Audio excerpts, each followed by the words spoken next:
ピアニストが弾けなくなった？それじゃあホテルはどうなるの？世界各国の VIP が集まり、メディアの注目も集まるホテル史上最大のイベント。実はこの公演こそが長年赤字に苦しんできたホテルを一気に盛り返す再生案だった。成功すればスポンサーからの出資が決まり、閉館危機も免れるはず。満席の会場、秒読み段階の開演。なのに突然メイン奏者が腕の痛みを訴えたのだ。ホテル中が絶望に沈む。どうするんだ。この公演でうちの未来がかかってるのに。悲鳴に近い声が飛び交い、担当している女性社員の目から涙がこぼれ落ちる。もう何もかも終わりだわ。誰もがそう思い始めたその時だった。俺が弾きます。雑用係の俺が静かに名乗りを上げた。はあ、ただの裏方が何を言ってる。嘲笑と戸惑いが入り混じるステージ袖。だがその一歩は誰も知らない伝説の才能を呼び覚ますきっかけに。崖っぷちのホテルを救えるのは封印したはずの指先か。俺がピアノを奏でると誰もが息を飲んで唖然とするのだった。あいつ一体何者なんだ。俺の名前は早坂聖也。ここ老舗の高級ホテルラ・クラシカで俺はオペレーションスタッフとして働いている。メインの業務は宿泊客の荷物運びや宴会場の設営、客室の備品チェックに軽微なトラブル対応など、ホテルの様々な部門を支えることだ。表舞台には立たないが、俺にとっては大きなやりがいがある。豪華な建物や厳選されたサービスが評価されるためには、目に見えないところで困ったを解決する人間が必要だと感じるからだ。表舞台で活躍するフロント係やコンシェルジュと違い、俺の姿はお客様の目にはほとんど映らない。それでもホテルの縁の下の力持ちとして自分の仕事に誇りを持とうと決めていた。なぜならこのホテル自体には品格があり、大勢の人が集まる文化の拠点としての歴史も感じられるからだ。華やかで壮麗な内装や行き届いたサービスには俺も日々すごい場所だなと思わされる。このラ・クラシカでは定期的に芸術イベントや大規模なリサイタルが行われ、多くの音楽家や著名人が訪れる。そんな場所の裏方にいるだけでもどこかしら満たされる気持ちになる。だが同じオペレーションスタッフの中にはやたら先輩風を吹かせてくる男がいる。広瀬智之だ。俺より2年早く入社したという理由だけで妙な上下関係を求めてくる。毎朝のミーティングでは他のスタッフの前で露骨に俺の意見を無視し、自分の手柄話ばかり並べ立てる。その割に実際の仕事は人より手を抜いているのが見え見えだ。今朝もロビーの花瓶の水を変えていた俺に、お前相変わらずテキパキ動けないなと背後から声をかけてきた。振り返ると広瀬は両手をポケットに入れ高圧的な態度で立っている。先輩に報告もなしに勝手に動くなって何度言えばわかるんだ。昨日も同じことを言われたばかりだ。でもこんな些細な仕事まで報告していたら一日が終わらない。それに広瀬のデスクまでわざわざ行くと必ず難癖をつけられるのは目に見えている。それにその花瓶の位置ずれてるぞ。センスないなら俺に任せろよ。自分では一度も花瓶の水を変えたことがないくせにやたらと指示を出してくる。広瀬は俺の横を通り過ぎながらわざとらしく肩をぶつけてきた。よろけた俺の手から清掃道具が床に落ちる。おっと、悪かったな。でもまあ下っ端はこういう修行も必要だろ。鼻で笑いながらそう言い放つ。拾い集めている俺の姿を上から見下ろすように眺めている。この2年間広瀬のこういう理不尽な態度には散々悩まされてきた。他のスタッフも気づいているはずだが、面倒に巻き込まれたくないのか誰も何も言わない。ああ、そうそう。今週末の大掃除お前担当な。俺別件が入っちゃってさ、よろしく頼むわ。それは明らかに広瀬の担当区画だったはずだ。でもこういう嫌な仕事は必ず俺に押し付けてくる。断ろうものなら後輩の分際でと説教が始まるのは目に見えている。俺は黙ってうなずくしかなかった。そうそう、素直なのはいいことだ。でもまあお前みたいなのが一生このポジションってことは、ホテルにとっても必要なんだろうな。広瀬は意地の悪い笑みを浮かべながら、そう言って立ち去っていった。後ろ姿を見送りながら、俺は思わず拳を握りしめる。反論したい気持ちを一生懸命に抑えながら、黙々と仕事に戻った。別に気にすることはないはずだけど、朝一からそんな風に言われると、さすがにいい気分はしない。そんな広瀬が最近になって妙に張り切っている。その理由は、ホテルの芸術コーディネーターである女性、一ノ瀬マリさんの存在だ。一ノ瀬さんは、ホテルの文化事業部に所属し、リサイタルやコンサートを企画、運営するエキスパート、アーティストの招致からスポンサー交渉、広報活動まで全てを一手に請け負っていると聞く。外見も洗練されていて、いつもスーツ姿が凛々しく、その上柔らかい雰囲気をまとっている。どうやら広瀬は彼女に一目惚れしてしまったらしく、ことあるごとに、お手伝いしますよ。僕に任せてください。と声をかけ、いいところを見せたがっている。しかし、彼女はいつも、ありがとうございます。でも大丈夫です。と、笑顔で断る。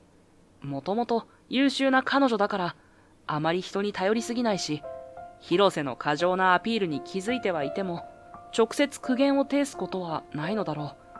広瀬はそれでも諦めず、執拗に、どうですか？手伝いましょうか？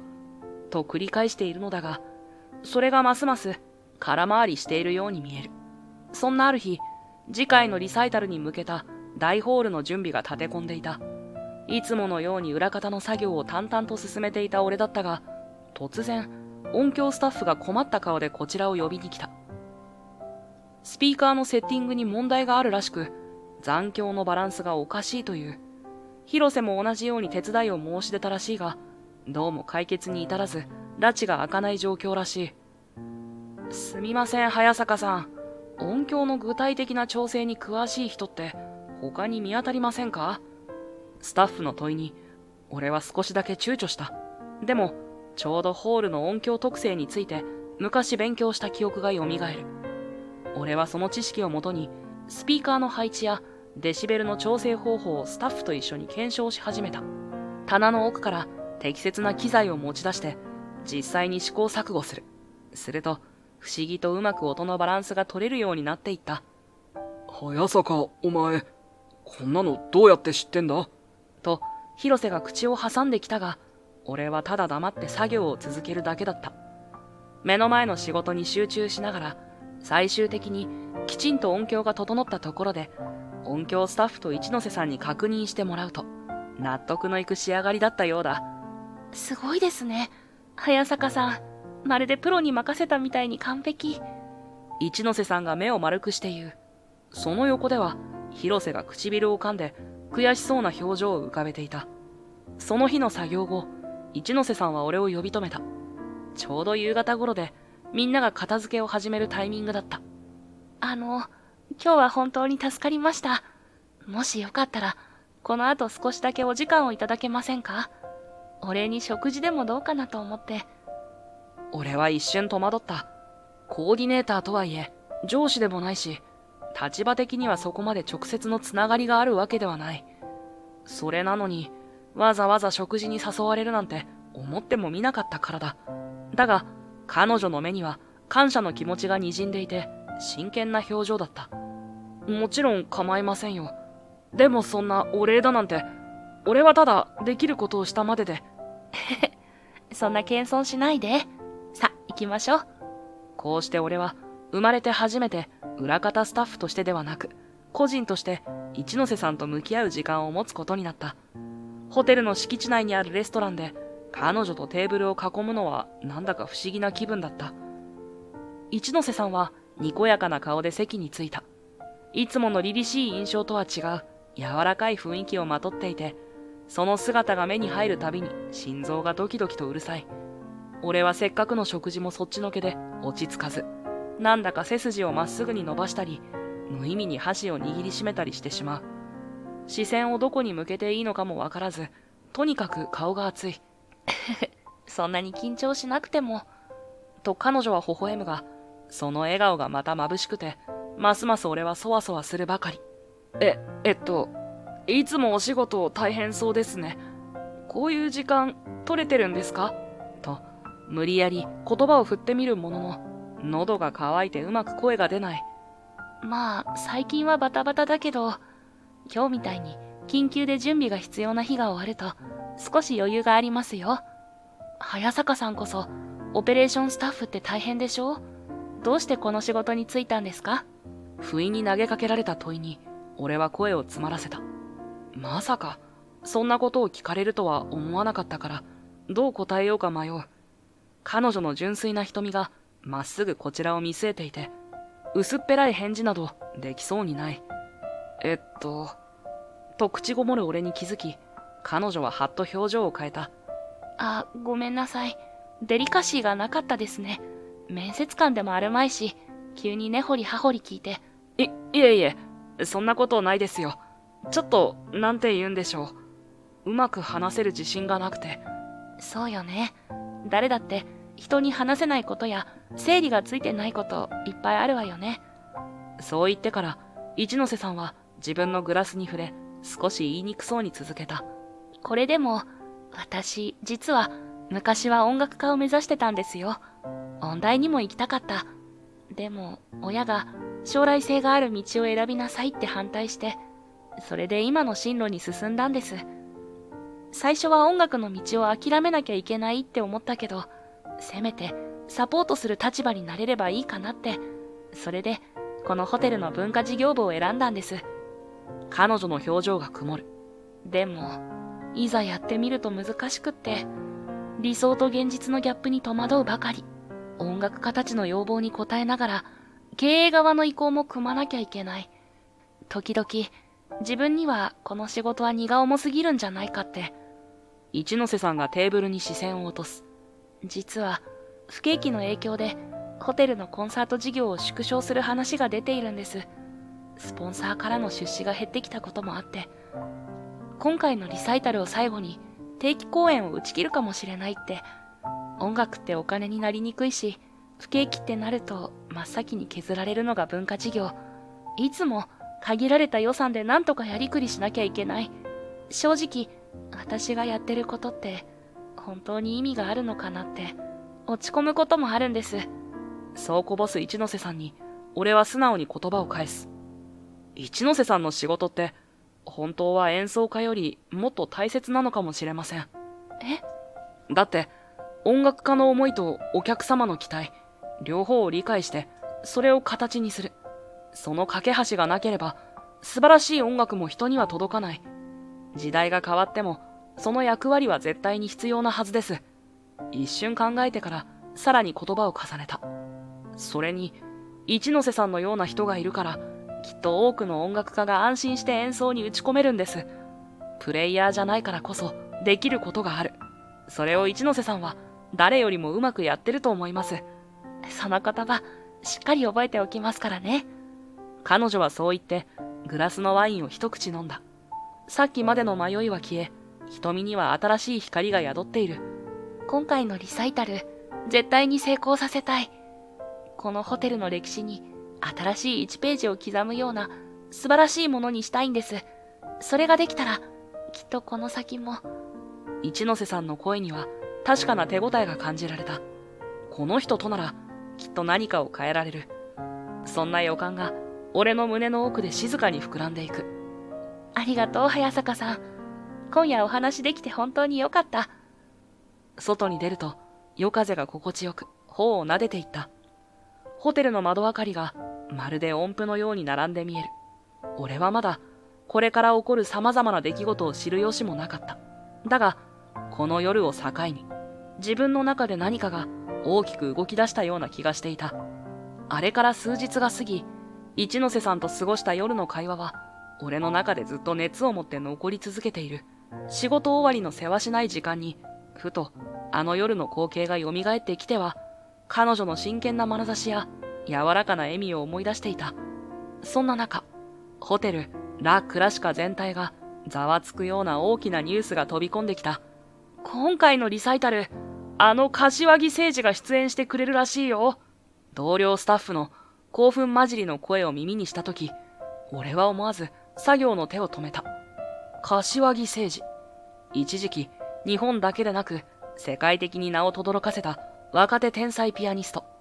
若いながらも、繊細かつ大胆な表現力で、一躍有名になり、国内外の音楽祭やオーケストラとの共演を果たすなど、まさに時代の寵児とも呼ばれる存在だった。しかし、数年前に突然、コンサートツアーをキャンセルし、消息を絶ったと聞いている。その後、復活コンサートの話も何度か噂になったが、どれも実現せず、ファンをやきもきさせたまま、舞台から消えてしまっていた。そんな伝説的なピアニストが、このホテルで開かれるリサイタルを復帰第1号として選んだというのだ。しかも、その話によれば、今回のリサイタルが大成功すれば、ホテル側は定期公演を続ける可能性が高まるらしい。これまでの一ノ瀬さんの粘り強いオファーと情熱が大きな成果を結んだのだろう。スポンサーも続々と参画し、大手メディアも撮影クルーを送り込むとか、これほどの注目を集める機会はそうそう巡ってこない。俺は裏方の立場ながら、その熱気にワクワクと胸を高鳴らせていた。広瀬もこの話を聞いて妙に浮ついている。いつもは雑用なんてやってられないと言いながら、今回ばかりは柏木誠二さんのお出迎えの担当俺がやりますよと鼻息荒く主張してきた。明らかに一ノ瀬さんにアピールするつもりだろうが、どこかピントがずれているというか、ただのミーハー精神に見えなくもない。ともあれ、ホテル中が柏木誠二の出演で沸き立ち、特に一ノ瀬さんはこれまで以上に忙しそうだった。日中は電話やメールの対応に追われ、夜にはスポンサーとの打ち合わせ。その合間を縫って、俺たちオペレーションスタッフにステージ設営の指示を飛ばす。俺もできる限り一ノ瀬さんをサポートしたいと思い、普段の業務をこなしつつ、必要があれば音響や照明の調整に顔を出すようにしていた。ある昼下がり、再び大ホールの設営に駆り出されていた俺は、一ノ瀬さんから新しい依頼を受けた。どうやら柏木誠二側から演奏環境の確認を早めにしたいという打診があったらしい。ホールの響きやピアノの状態はもちろん、舞台周辺の構成もしっかり把握しておきたいのだとか。早坂さんにはホールの残響調整に協力してもらえないかしら。以前も音響の件で助けてもらってすごく助かったから。あの日、音響スタッフと手探りで作り上げたノウハウが生きるかもしれない。一ノ瀬さんの頼もしそうな笑顔に、俺も、はい、もちろんと返事をした。彼女の眼差しには、あの夜の日がまだしっかりと宿っている。ホテルの文化事業を絶やさないために、絶対に成功させたいという強い思い。それを間近で感じられるのは、俺にとっても嬉しいことだった。実は、もしこの公演がうまくいったら、定期的にリサイタルが続けられる可能性もあるって、ホテルの上層部が言ってくれたんです。スポンサーが柏木誠二の復帰コンサートなら大金を出す価値があるって。だから今回の成功が将来を左右すると言っても過言じゃないんです。一ノ瀬さんの瞳は真剣そのもので、そこに曇りはなかった。俺はうなずきつつも、少なからずプレッシャーを感じてしまう。しかし、だからこそ俺にできることをしっかりやろうと心に決めた。誰かに強要されたわけじゃない。自分の意志でこの仕事を精一杯やってみたいと素直に思えたからだ。それからしばらくして柏木誠二本人がホテルを訪れる日がやってきた。空港からホテルまで送り迎えを担当したのは広瀬だった。やたらと張り切っていたが、彼が戻ってきた時の様子はどこか浮かない表情をしている。理由を聞くと、どうも車中ではほとんど会話らしい会話が成り立たず、機嫌を取ろうと気を使いすぎて逆に煙たがられたようだ。なんなんだよあの態度は。挨拶しても目も合わせないしさ。天才様は違うよな。広瀬の捨て台詞はともかく、確かに柏木誠二は一筋縄ではいかない人物だと耳にしていた。若くして大成功を収めたがゆえの気難しさ、あるいは天才がゆえの繊細さ、それに加えて突如舞台から消えた経緯には何か複雑な事情があるのかもしれない。とにかくその日の午後、大ホールで行われる打ち合わせに俺も同席することになった。ステージ上には新調したグランドピアノが据えられ、照明と音響スタッフがスタンバイしている。入り口から入ってきた柏木誠二は、長身で細身のスタイルにモノトーンのシャツとジャケットをまとい、どこか鋭い目つきでホール全体を見渡していた。その姿は確かにただものではないオーラが漂っている。ふん、思ったより悪くないホールだね。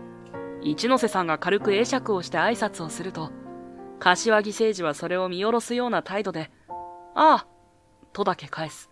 彼女は慣れた様子で微笑みながら、スケジュールや演出プランの資料を差し出したが、柏木誠二は興味なさげに流し見しただけだった。で、今回なんだけどさ、僕の復帰第1号だし、ちょっと規模を大きくしたいと思ってる。演奏時間も通常のコンサートより増やして2部構成にしよう。あと、オーケストラの小編成を呼ぶことも考えてる。舞台袖を大幅に改修できるよね。え？オーケストラですか？でもすでに舞台周りはチェンバー仕様で計画していて、スポンサーとの調整も。慌てて言葉をつなごうとする一ノ瀬さんに構わず、柏木誠二は続ける。ここは十分広いし、音響もまあまあ悪くない。それに、僕は今回のステージを派手に仕上げたいんだ。世界中の注目が集まってるし、復帰って言っても中途半端なことはしたくないからね。一ノ瀬さんは、もちろん、それは素晴らしいアイデアだと思いますが、と前置きした上で、予算や進行の都合を丁寧に説明し始める。オーケストラを呼ぶとなると、出演料も大幅に増えるし、リハーサル日数も確保しなくてはならない。しかし、現在のスケジュールはすでにギリギリで、そうそう大幅な変更は難しいのが現状だった。その話し合いを横で聞いていた俺は気になっていることがあった。舞台袖のスペースだけでなく、実はこのホールが想定している残響バランスも、ピアノと小編成のアンサンブルを基準に設計されている。もし大人数のオーケストラを入れるとなると、音が過剰に回ってしまう可能性が高い。観客席のどこに座るかで音の聞こえ方が偏り、上質なハーモニーどころか、ただの騒音になりかねない。柏木さん、オーケストラを入れるのでしたら、音響調整を大きく変えなくてはいけません。特に、舞台裏との吸音素材や反響板の角度なんかも再調整が必要で、時間が相当かかると思いますが、我ながら思わず口を挟んでしまった。確かに俺は裏方スタッフに過ぎないが、ホールの使用状況や実際の音響面の懸念点を知る立場ではある。奏者としての経験は隠しているとはいえ、音に対する直感はどうしても働いてしまうのだ。だがその瞬間、柏木誠二の視線が鋭く俺に突き刺さった。あんた誰？完全に俺を睨みつけるような表情だ。一ノ瀬さんが、こちらはオペレーション担当の早坂さんで、以前も音響関連で、と説明しかけるのを遮るように、彼は言葉を吐き出す。音響関連？そんなの専門スタッフに任せればいい話でしょ。オペレーションってのは雑務係みたいなものじゃない？なんでそんな人が僕に口を出すわけ？あまりにあからさまな態度に正直ムッとした。けれど、ここで感情をぶつけても状況は悪化するだけだ。俺はぐっとこらえて、丁寧な言葉を選んで続ける。確かにその通りかもしれませんが、私はこのホールを日頃から整備している立場として気になる点をお伝えしたまでです。オーケストラ編成を組むならそれなりの準備期間が必要という意味で。だからさ、君ごときの準備期間なんか知らないよ。僕は世界を股にかけてきたピアニストなんだ。ここでしか通用しないような企画に合わせて演奏する気はない。イメージした通りの舞台を作れないならやる意味がないよ。冷たく言い放つ柏木誠二。一ノ瀬さんが、そんな言い方は、と困惑してフォローに入ろうとするが、彼は聞く耳を持たない。これが僕の条件だ。どうしても無理だって言うなら、他のホールにするまでだよ。スポンサーに話せば一瞬で取り消しになるかもしれないけど、それでもいいの？威圧感に満ちた視線が一ノ瀬さんを言い抜く。彼女は息を飲んだまま言葉を失っている。彼女の目にはせっかく掴んだ大きなチャンスがまた遠ざかっていくような不安がにじんでいた。わかりました。まずはホテルの上層部に連絡を取って方針を仰ぎます。改めてスケジュールや編成についてお打ち合わせの時間をなるべく早く頼むよ。僕は君たちと違って暇じゃないんだから。そう言い残し、柏木誠二はホールの扉を開けてさっさと出て行った。その後を追うように広瀬もバタバタと足音を立て、少し遅れて音響スタッフたちが戸惑いながら散っていく。残されたのは俺と一ノ瀬さん、そしてピアノがぽつりと静かに鎮座するステージだけだった。早坂さん、ごめんなさい。あなたは何も悪くないのに、口を出したせいで余計にややこしくなっちゃったみたいで。ホールの中央に立ち尽くしたままの一ノ瀬さんが申し訳なさそうに唇を噛んでいる。その表情を見ていると、俺は胸の奥がぎゅっと締め付けられるような痛みを覚えた。いえ、俺こそ必要以上に口を出してしまってすみません。でも本当にこのまま大編成のオーケストラを呼ぶのはリスクが大きいし、彼もプレッシャーの中で動いてるからこそ、ああいう態度に出てるのかもしれません。そうかもしれない。柏木さんが戻ってくるだけでもものすごく大きなニュース。ホテルとしてもこの機会を逃したくないから、きっと条件を飲む方向で考えるはず。でも私は。言葉を詰まらせる一ノ瀬さん。苦しげな瞳には一生懸命にこらえている悔しさがあるように見えた。彼女はプロデューサーとして最高の演奏環境をアーティストに提供したいと願う一方で、ホテルの理想やスポンサーの都合、すべてをまとめ上げる責任を背負っている。そしてそこに自分自身の音楽への思いも重なって彼女を苦しめているのだろう。私、何が正解なのかわからなくなってきた。自分が理想とする音楽の空間を作りたい。でもそのためにはお金も時間も人手もいる。生半可な根性じゃやっていけない世界なのね。そんな弱気な言葉を吐く彼女は、まるで悲痛な旋律をかき鳴らすバイオリンみたいだった。俺はそっと彼女に近づき、ただ一言、言葉をかける。何があっても、俺がサポートします。一ノ瀬さんは、一ノ瀬さんの信じる方向に進んでください。彼女は、軽く首を振るようにして、うつむいたまま小さく笑う。ありがとう。あなたにそう言ってもらえるだけで、なんだか少しだけ救われる気がする。ホテルのビジネスとしては、柏木誠二の要求を受け入れる方向に行くかもしれない。でも、もし私の力で調整できることがあれば、ギリギリまで最善を尽くしたい。心配いりません。きっといいコンサートになりますよ。俺もそのために動きます。そうね。やがて彼女の目元が少し潤んだように見えた。だがすぐにいつもの毅然とした表情に戻り、唇をキュッと結んで俺を見つめる。その瞳には揺るぎない決意が宿っていた。私、明日からスポンサーの方と何度も打ち合わせをしてみます。彼らの意見と柏木さんの要望、うまくすり合わせる方法を探さないと。早坂さん、何かあったらまた知恵を貸してくださいね。もちろんです。どんな些細なことでも協力します。そう言いながら、俺は静かに拳を握りしめていた。この先、どんな困難が待ち受けていても、一ノ瀬さんやここで働く人々と共に乗り越えてみせる。ホテル、ラ・クラシカのリサイタルは、俺にとっても新たな始まりなのかもしれない。リサイタル当日、ホテルラ・クラシカは朝から慌ただしい空気に包まれていた。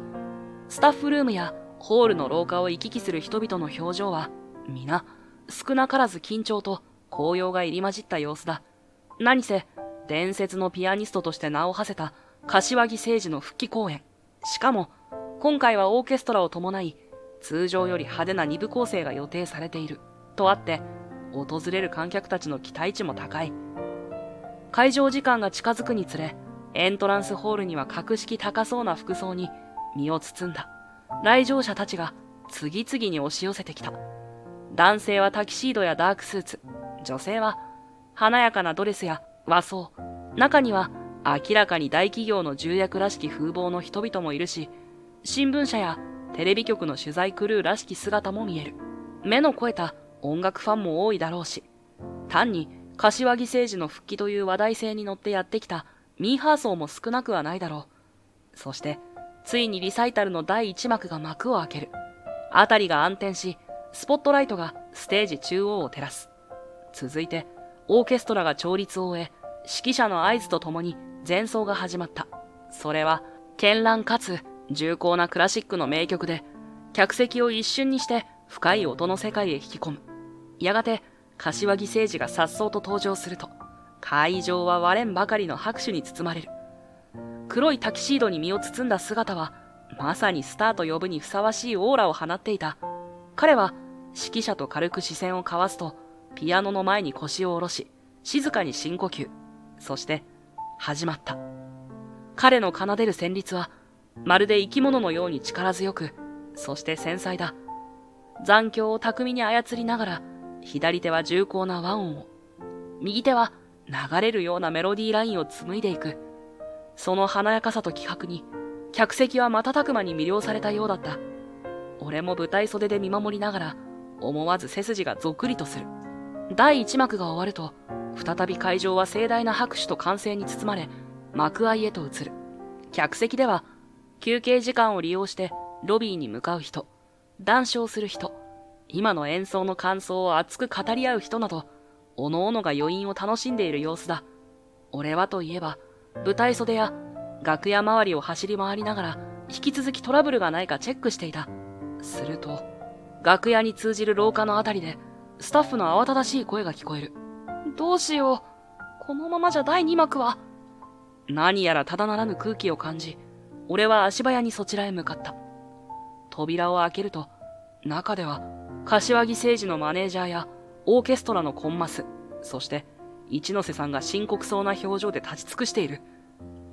中心には、柏木誠二が椅子に腰掛け、右腕を氷で冷やしながら、苦しげに息をついていた。柏木さん、腕の具合どうなんですか？俺が恐る恐る声をかけると、代わりにマネージャーが答える。リハーサル中から少し違和感を訴えていたんですが、第1幕の途中でさらに痛みが増したみたいで、これ以上無理をすると取り返しのつかないことになるかもしれません。そんな。一ノ瀬さんは青ざめた顔でただ首を振る。オーケストラのコンマスが静かに言葉をつなぐ。無理に演奏を続ければピアニストとしての生命に関わります。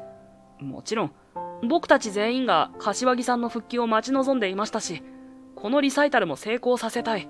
しかし、このまま強行すれば、本当に取り返しのつかないことになる。でも、もうお客様が待ってるんです。今更中止なんて。一ノ瀬さんが悔しそうに唇を噛む。その横で、マネージャーは頭を抱え、一刻も早く医師に診てもらうべきだと言っている。リサイタルの失敗はもちろん痛いけど、それ以上に、彼の腕が壊れてしまう方が取り返しがつかないんです。ここは英断すべきじゃないでしょうか。コンマスの言葉にマネージャーは苦渋の表情でうなずく。このままでは第2幕は中止、あるいは急遽プログラムを変更してオーケストラの演奏だけで乗り切る方法もあるのかもしれないが、いずれにせよ柏木誠二の復帰コンサートとしては大失態になる。スポンサーやホテルの上層部、そしてメディアも大騒ぎになるだろう。何よりこの日を楽しみにしていた観客たちや一ノ瀬さんの思いを考えると胸が締め付けられた。もうダメなの？低い声でつぶやく一ノ瀬さんの瞳には涙がにじんでいる。このまま全てが終わってしまうのかと思うと俺も胸が苦しくなる。あれほど準備を重ね、みんなが一丸となって作り上げてきた公演だ。無情にもここで失敗という二文字が突きつけられようとしている。だけど俺は心の奥底に眠らせていた衝動が急激にうねりを上げてくるのを感じた。かつて封印したはずのピアノへの情熱が凍りついた蓋をこじ開けようとしている。このまま見過ごしてしまったら一ノ瀬さんが流した涙はどうなる？俺自身このリサイタルを盛り上げたいと決意したはずじゃないのか。俺が弾きます。静かな空気を切り裂くように思わず言葉が飛び出した。意識的に口にしたというより、気づいたら声になっていたという感覚だった。楽屋の一同が一斉に俺の方を振り返る。誰もが何を言ってるんだという表情だ。広瀬までが廊下の奥から顔を覗かせて不思議そうに眉を潜めている。お前が、弾くって何を？広瀬が鼻で笑いながら問いかけてきた。俺はその視線を浴びつつも、強く拳を握りしめ、言い放つ。今から、俺が第2幕のピアノパートを演奏します。もちろん、柏木さんほど完璧にはいかないかもしれない。でも、このまま何もしないで終わるよりは、ずっとマシです。一ノ瀬さんは、驚いたまま口を開け、何か言おうとするが声が出ないようだ。マネージャーやコンマスも目を丸くしている。それも当然だろう。オペレーションスタッフに過ぎない俺が、いきなり自分が弾くなんて無謀すぎる話だ。はっは、冗談はよせよ。早坂、お前、素人同然だろ。どこでピアノ習ったんだ？広瀬が呆れ顔で言い捨てる。確かに、表向きはそうだ。だが、俺はオーケストラのコンマスに向き直り、真剣な面持ちで言葉を続けた。譜面はおそらく、大枠で把握してます。さっきの第1幕でも何曲か弾いたはずですし、リハーサルでセッティングを見学していた時も、耳で覚えました。アドリブが必要な部分や、オーケストラとの合わせ方は、今すぐにでも打ち合わせさせてください。最初は半信半疑だったコンマスだが、俺が畳みかけるように、具体的な楽曲の進行や、ソロパートの入り方、指揮者との息の合わせなどを矢継ぎ早に説明し始めると、その表情が徐々に変わっていく。君、どうしてそんなに詳しいの？しかも、オーケストラ側の調整ポイントまで分かっているなんて。楽屋にいた奏者たちも、まさかと囁き合いながら、俺をまじまじと見ている。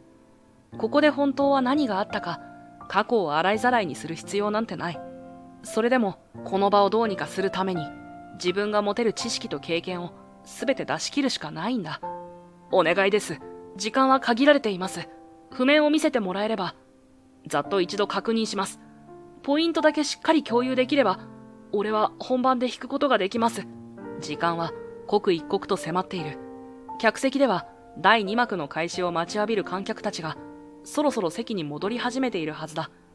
思い切って言ったものの、果たしてコンマスが首を縦に振ってくれるかどうか。俺は祈るような気持ちで待った。すると、コンマスは一ノ瀬さんを見やり、決意したように俺の目をまっすぐに見据える。わかりました。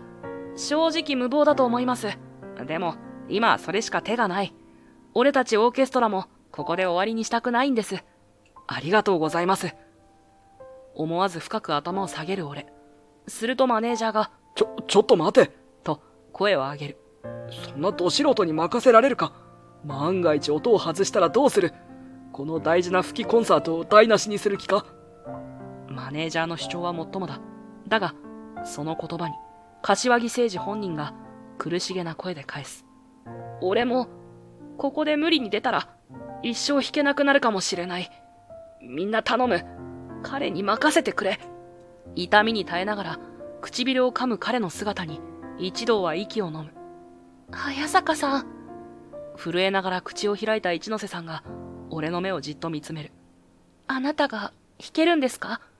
こんな、プロのピアニストでも苦労するようなプログラムを。その瞳には、不安と希望の入り混じった光が宿っていた。俺はただ一言、弾きますと誓うように答える。あの夜、俺はあなたに言いましたよね。何があってもサポートすると。今度は、俺が直接、この舞台を支えたいんです。暗転。会場が一瞬、ざわつくような空気に包まれる。客席からは、どうしたんだという小さな声が聞こえてくる。やがて、指揮者がステージに現れ、マイクを手にして事情を説明しようとした。その瞬間、俺は意を決して、ステージの中央へ足を踏み出した。光が一斉に俺を照らす。会場中からどよめきが聞こえる。観客たちは、まさか無名のスタッフが出てくるなどとは、想像もしなかっただろう。俺は鼓動を感じながら、グランドピアノの前に腰掛ける。見慣れたはずの白黒の鍵盤が、まるで初めて対峙する怪物のように恐ろしい。けれど同時に、その光景がどこか懐かしくもあった。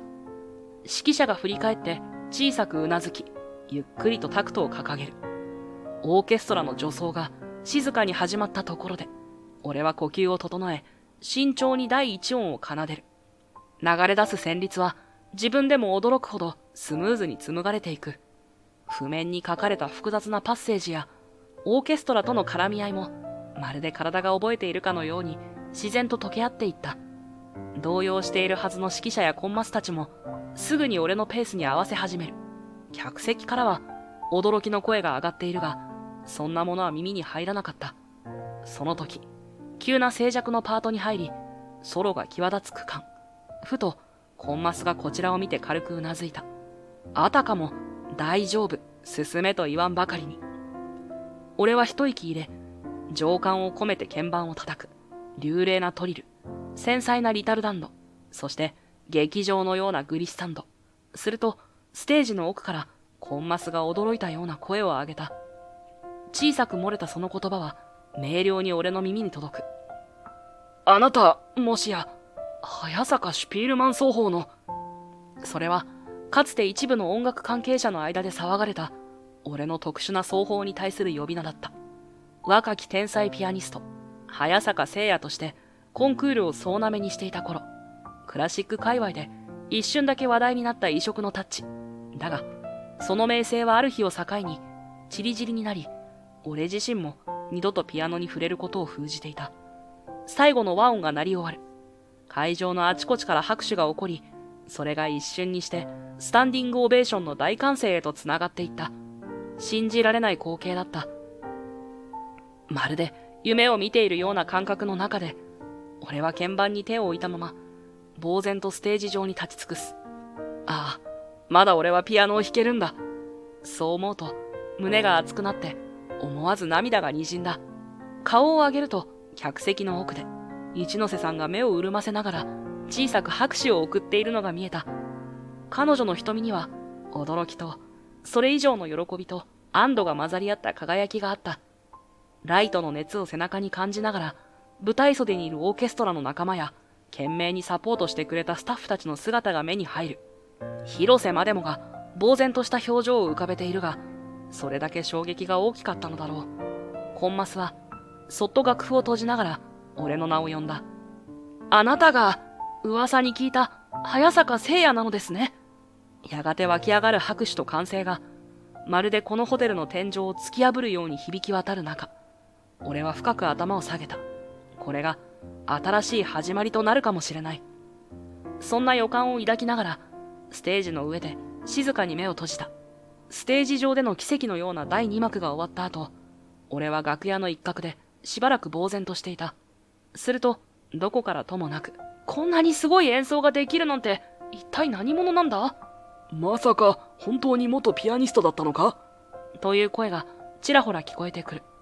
オーケストラの団員たちも、こちらに驚いた眼差しを向けながら、どうしてこんな人がホテルスタッフをやっているんだ？と囁き合っていた。しかし、そんなざわめきを押し流すかのように、突如として重たいドアが乱暴に開け放たれた。そこに現れたのは、重役クラスの貫禄を漂わせながらも、どこか冷徹な光を宿した瞳の男だった。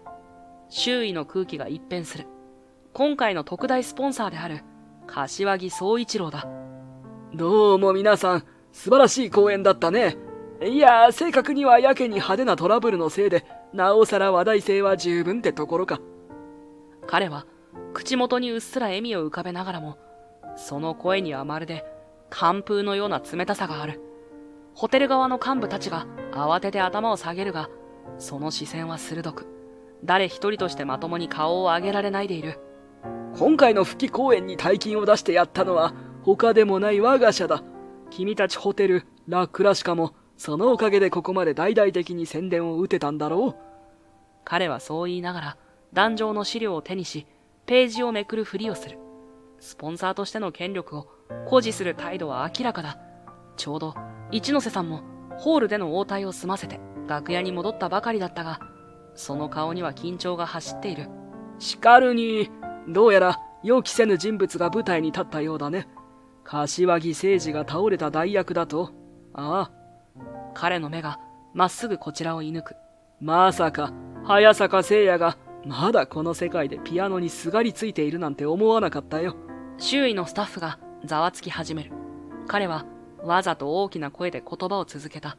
ねえ皆さん、彼の名前は一時期国内外のコンクールで騒がれた早坂聖也って言うんですよ。ご存知ありませんか？若くして才能を示したと思えば、突然謎のスキャンダルを起こし、業界から干された。そう。俺は一時代を築きかけていた若手ピアニストだった。俺は複数のコンクールを勝ち抜き、ヨーロッパの著名音楽祭にも招待され、国内メディアからは天才ピアニストとしてもてはやされた。実際、俺にはシュピールマン奏法と呼ばれる独自のプレイスタイルがあった。当時のメディアが勝手に名付けた呼び名だったが、一音一音のタッチをまるで言葉のように表情豊かに変化させ、同じフレーズを何度弾いても二度と同じ音を出さないと評された。微妙な重心の移動や指先の角度を常に変えながら弾くため、一度聴いたら忘れられないほど鮮烈な響きを生み出す。ある評論家は後世に残る革命的奏法だとまで叫んでいた。今思えばあれは危ういほどの熱狂だった。周囲から天才と呼ばれることが当たり前になり、拍手喝采を受けるたびにまだ見ぬ高みへ行けると思い込んでいた。そんな俺は休む間もなく次々と舞台に立ち、レコーディングをこなし、ある日一夜にして全てを失うことになる。皆さん、彼が何をやらかしたか知りたいでしょう。宗一郎の不快な声が楽屋にこだまする。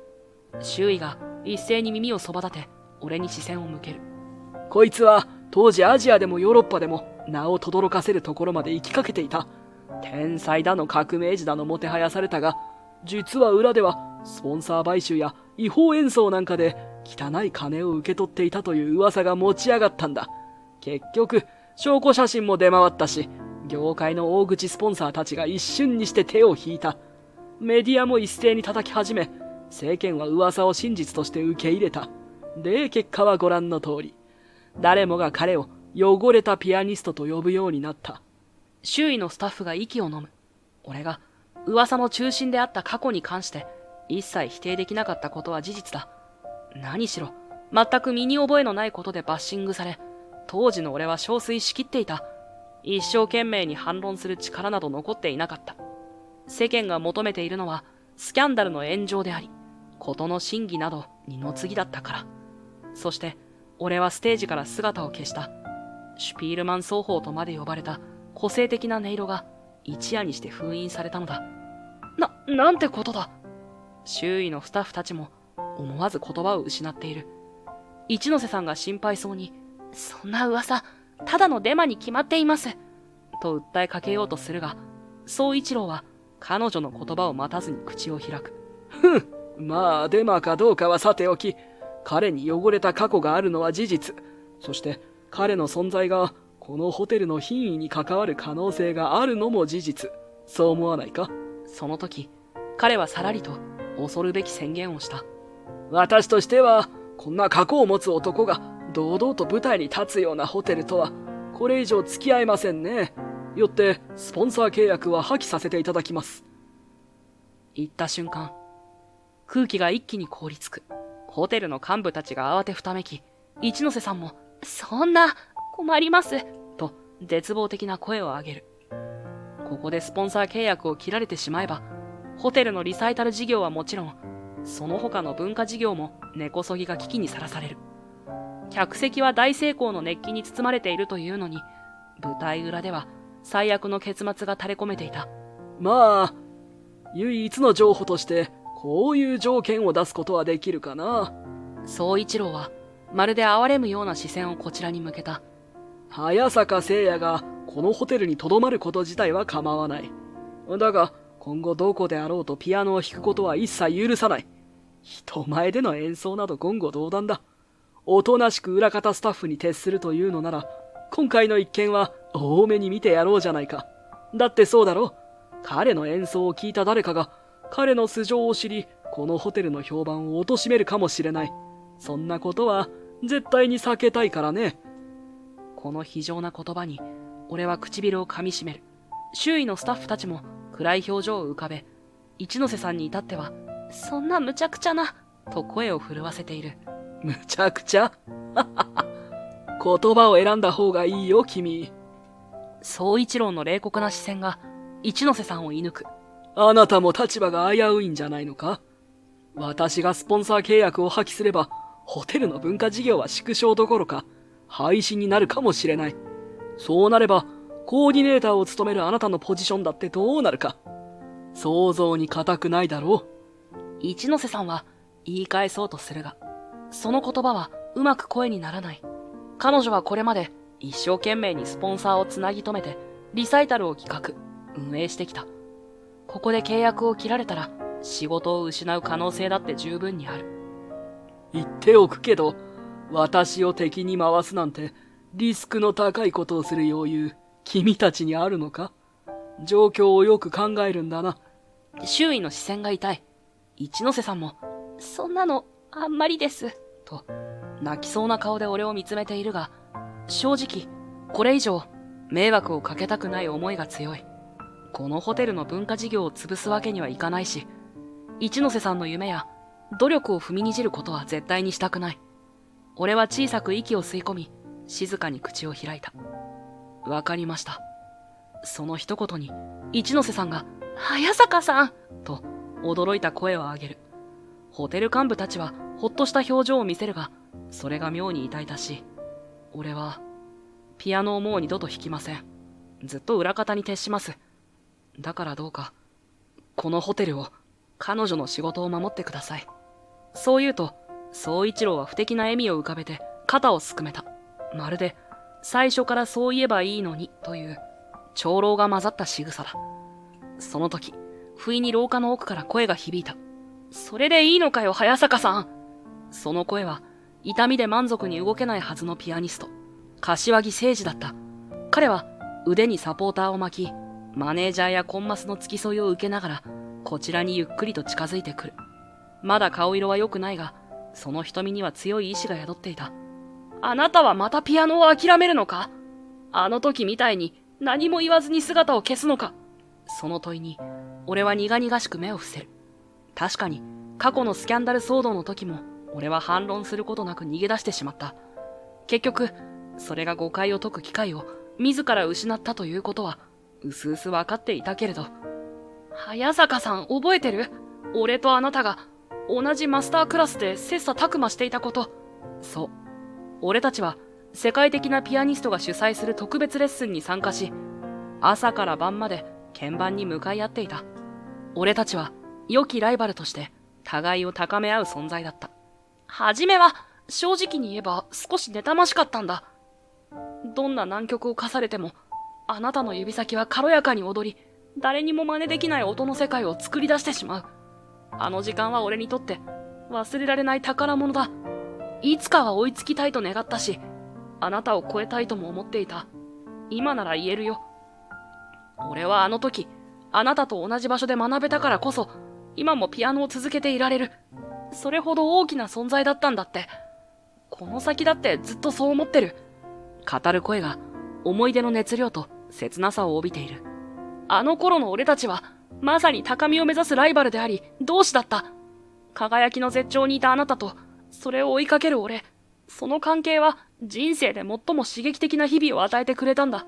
しかしその懐かしい空気を引き裂くように背後から苛立ち混じりの声が響いた。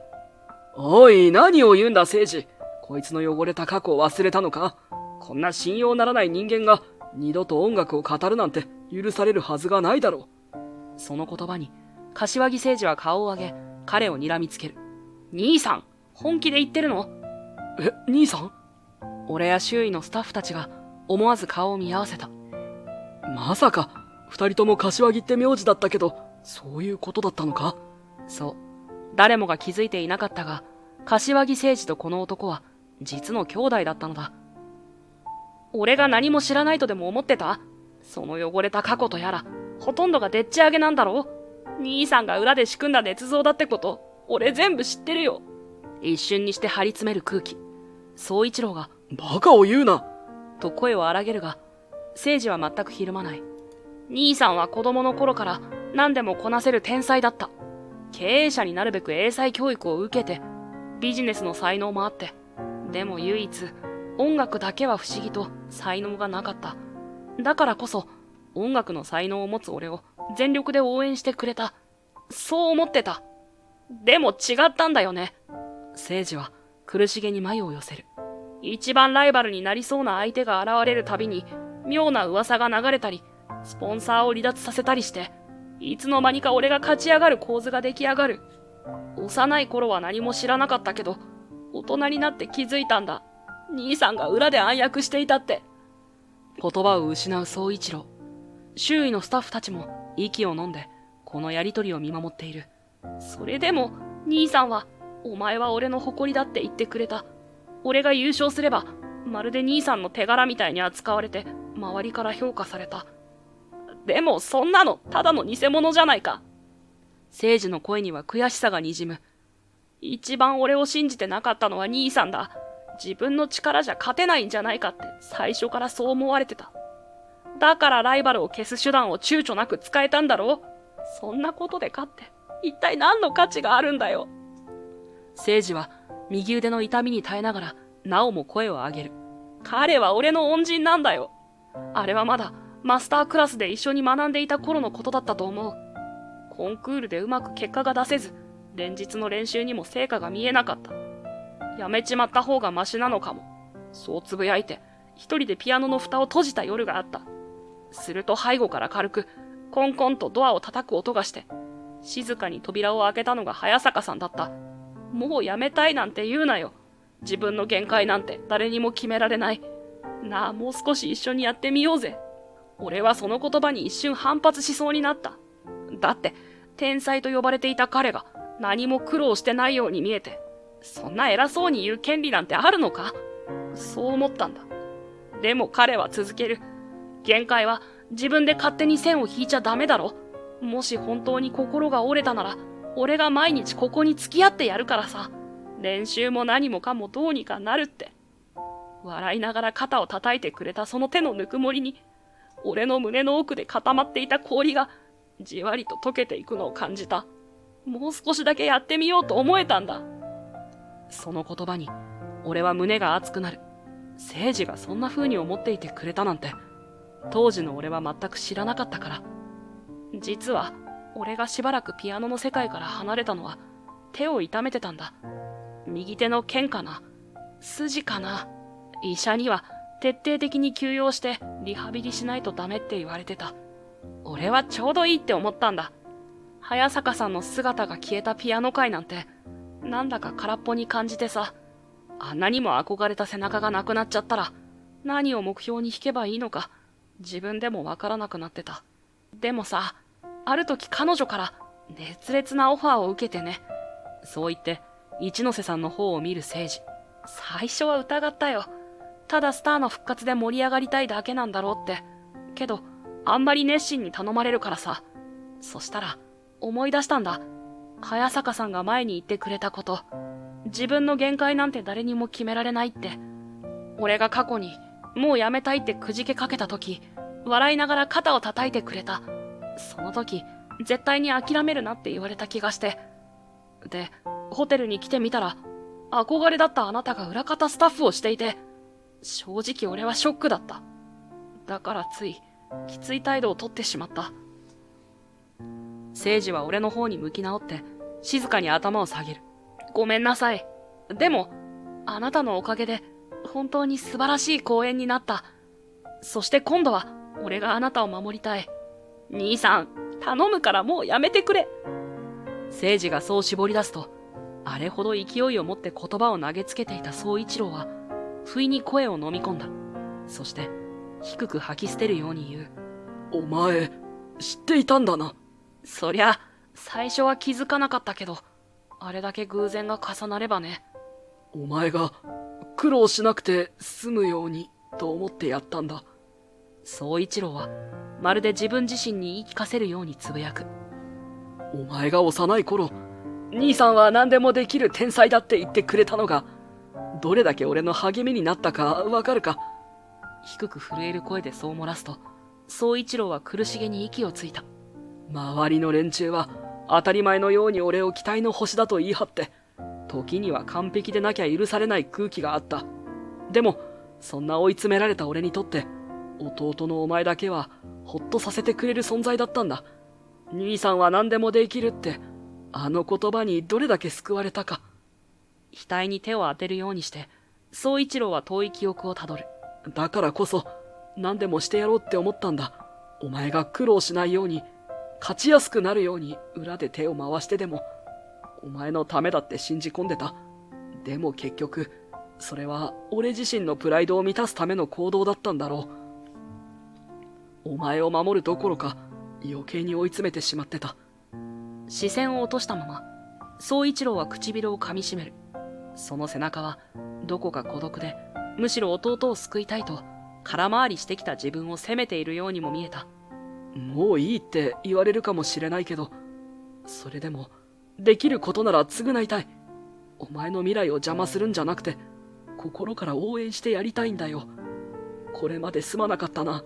今さらどうしようもないかもしれないが、それでも、もう一度だけ、兄貴としてお前を支えさせてくれないか。そう言い切ると、宗一郎はしばし黙り込んだまま、聖司の反応を待つかのようにうつむいていた。どこか怯えたような、覚悟を決めたようなその姿に、弟の聖司は目を潤ませながら、ゆっくりとうなずく。兄さん、ありがとう。ここまで言ってくれるなら、俺ももう一度、兄さんを信じてみたいって思うよ。二人の間に流れていた鋭い緊張が、ほんの少しだけ柔らかい空気へと変わる。そして、宗一郎は俺の方へ向き直り、頭を下げてきた。早坂さん、あなたには言葉では済まされないくらいの迷惑をかけました。本来ならば、あなたがもっと堂々と舞台に立ち、輝きを放っているはずだったのに、俺の狭い考えやくだらない嫉妬のせいで、あなたから音楽を奪ってしまったんだ。低く落とした声には、宣告までの威圧感はない。ゆっくりと顔を上げた宗一郎の目には、はっきりと後悔の色が宿っていた。スポンサーの権力を使えば、何だって思い通りにできると思い上がっていた。あなたがどれだけの代償を払ってきたのかも考えずに、今さら、償いなんて簡単にはできないかもしれないが、せめて、あなたが二度と追い詰められないよう、これからは力を尽くしたい。今度こそ、まっとうな支援者として、弟の聖司だけじゃなく、あなたの音楽もサポートさせてもらえませんか。一瞬、時間が止まったような静寂が辺りを包む。俺も、もう逃げません。宗一郎さんが本気で音楽を支えたいと思ってくれるのなら、俺はあなたを信じたい。聖司が大切にしたい音楽の舞台を一緒に盛り上げていきたいです。その言葉に、聖司の目にうっすらと涙が浮かぶ。広瀬や一ノ瀬、スタッフたちもどこか安堵に似た表情を見せる。やり場のなかった衝突が、こうして一つの着地点を見つけ、そして新たな未来へ踏み出そうとしているのだ。ありがとう。本当にありがとう。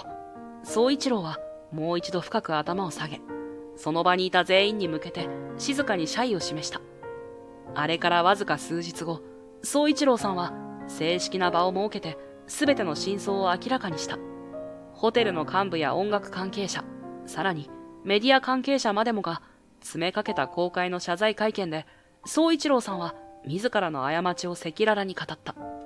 彼が深々と頭を下げて謝罪した姿には、以前の傲慢さが微塵も残っていなかった。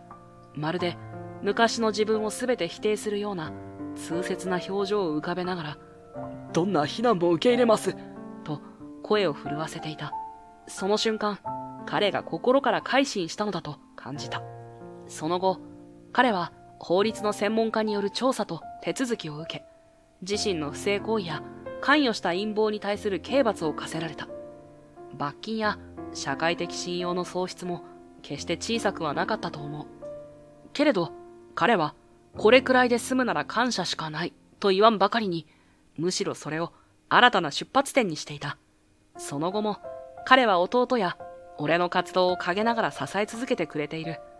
大きな会場にスポンサーとして名を連ねるわけではないけれど、地方の音楽スクールに機材を寄贈したり、コンサートの運営費をそっと補助してくれたり、表舞台には立たず、あくまで裏から見守るようにして、それが彼なりの償い方なのだろう。そして岸くも、その会見の翌週、俺はホテルラ・クラシカと正式に契約アーティストとして新たなスタートを切ることになった。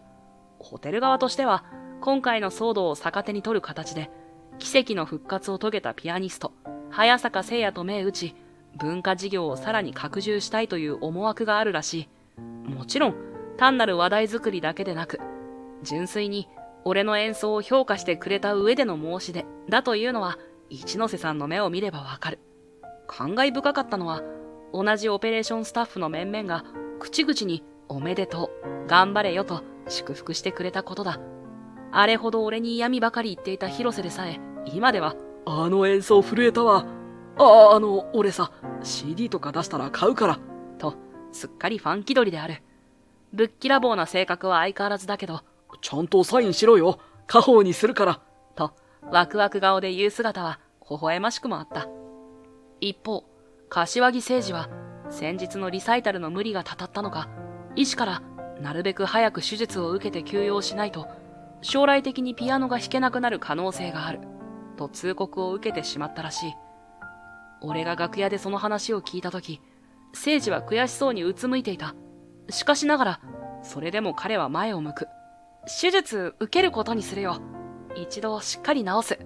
今回の公演で、早坂さんが示してくれた諦めない姿勢を自分の中でもう一度取り戻したいんだ。まっすぐな瞳に宿った決意は揺らがない。舞台袖で倒れ込むほど痛めた腕を放置してしまえば、どれだけ無理をしてもいずれ限界が来てしまう。だからこそ、誠治はステージからしばし退くことを決断した。俺はその覚悟に一切反対する気はなかった。むしろ、今度は俺が背中を押す番だ、と思わず拳を握る。復活したら、また一緒に弾いてくれる？と、まるで少年のような顔で問いかける誠治に、俺は笑ってうなずく。もちろんだ。またお互い、最高の舞台を作ろう。待ってるから、絶対戻ってこいよな。固く握手を交わす俺たちを、一ノ瀬さんや他のスタッフたちが優しい笑みで見守っている。そう、今度は俺も逃げない。誠治も諦めない。こんな風に、もう一度共に舞台に立てる日を夢見ながら、それぞれが次へ進む。そんな決意を新たにしてから、間もないある日のリサイタル終演後、俺はいつものように舞台袖へと引き上げた。心地よい疲労感と達成感が同時に押し寄せ、軽く額の汗を拭いながらステージ裏を歩いていると、そこにマリが待っていた。彼女はスマートなスーツ姿のまま髪をまとめ、ほんの少し蒸気した方で俺に微笑みかける。お疲れ様。素晴らしかった。もう私、言葉にできないくらい感動しちゃって。思わず俺も照れくさくなって顔が熱くなるのがわかる。楽屋の狭い通路で二人きり。スタッフたちのバタバタした足音が遠ざかるたび、心臓がやけにうるさくなる。ありがとう。正直まだステージ上で手が震えてる感じがする。そう？震えてるようには見えないけど。彼女が笑うと俺までつられるように笑ってしまう。この先どんな困難があっても、もう俺は逃げない。彼女が隣でそうやって支えてくれるのを感じながら、きっとまた次の舞台へ踏み出していける。そんな確信が胸を満たす。ねえ、今夜空いてるよね。私また新しい企画考えたの。あなたの才能をもっといろんな人に届けたいな。手をつないだまま、彼女は小悪魔みたいに微笑む。俺はただ、もちろんとうなずいて、もう一度その指先を軽く握り返した。人生という譜面には、まだ書き込まれていない無数の可能性がある。転調もブレイクも、時には意表をつく給付さえも含めて、誰もが自分だけの曲を作っている。もしまたどこかで壁にぶつかり、絶望しそうになっても、俺はもうピアノを閉じることはない。人との絆、そして音楽を信じ、握りしめたこの鍵盤から新しいメロディーを何度でも響かせてみせる。そう心に誓うのだった。